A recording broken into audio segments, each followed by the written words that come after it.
నిన్న నిజామాబాద్లో పత్రికా సమావేశం పెట్టి మాజీ ఎమ్మెల్యే జీవన్ రెడ్డి గారు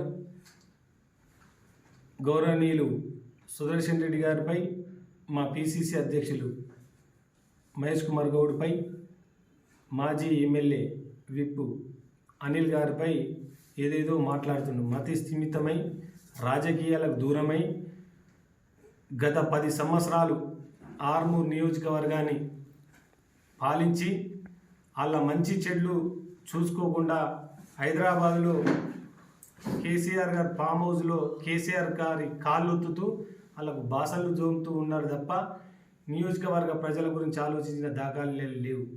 ఇప్పుడు ఈ సంవత్సరం నుంచి అట్లుంటే 10 సంవత్సరాలు పాలించినందుకు ఆర్మూర్ నియోజకవర్గంలో బలహీన వర్గాలపై ఎలాంటి దాడులు చేసిరో ఈ సమాజం మర్చిపోలేదు. జీవన్ రెడ్డి గారు చేపూరు చెందిన తలారి సత్యాన్ని హత్య కావచ్చు, అదేవిధంగా కల్లెడి గ్రామానికి చెందిన సర్పంచ్ భర్తపై ఎలాంటి దాడి చేసినావో ఈ సమాజం మర్చిపోలేదు.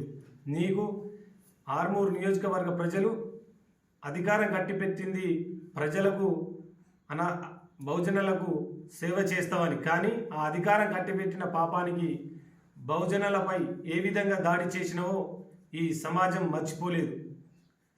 అదేవిధంగా ఆర్మూర్లో ఏ అభివృద్ధి పనులు చేయాలన్నా ఎంత పర్సెంట్లు తీసుకున్నావో ఏ చిన్నపిల్లని అడిగినా చెప్తారు. అలాంటి వాడివి అవినీతి గురించి మాట్లాడుకుంటే దయ్యాలు వేదాలు వలిగినట్లుంటుంది.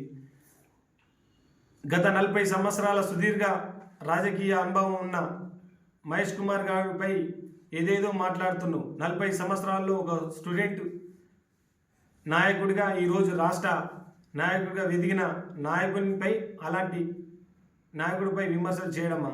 నువ్వు మా మహేష్ కుమార్ గౌడ్ చిట్కే నీళ్ళు తాగడానికి అనర్హుడివి. ఎందుకంటే ఆర్మూర్ నియోజకవర్గంలో ఎలాంటి దాడులు చేసిన ఇయర్ జీవన్ రెడ్డి మాల్కు కొలాటరల్ ప్రాపర్టీ కావాలంటే అమాయకులైన నా రైతు సోదరుల కొలాటరల్ ప్రాపర్టీ తాకడ పెట్టి వాళ్ళని ఏ విధంగా ఇబ్బంది పెడుతున్నావు ఈ ఆర్మూర్ నియోజకవర్గానికి బాల్కొండ నియోజకవర్గానికి తెలుసు జీవన్ రెడ్డి గారు.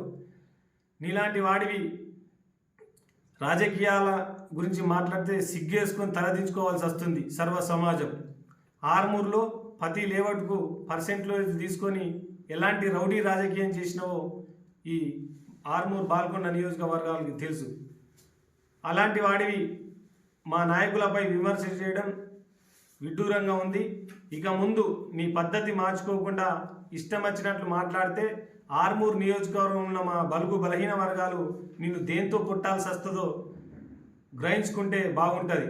మొన్ననే నేను బండకేసి కొట్టిరు. ఎందుకంటే మా బలహీన వర్గాలని ఏ విధంగా ఇబ్బంది పెట్టినావో ఈ సర్వ సమాజంకు తెలుసు. కాబట్టి నేను ఆర్మూర్ నియోజకవర్గం ఎమ్మెల్యే కాదుగా వార్డు మెంబర్ గెలిస్తే బాగా అయిపోయాను ఈ సందర్భంగా తెలియజేస్తూ, నీ పద్ధతి మార్చుకోకుంటే మాత్రం దేంతో కొట్టాల్సి వస్తుందో అది నువ్వే ముందే గ్రహిస్తే బాగుంటుందని హెచ్చరిస్తున్నా.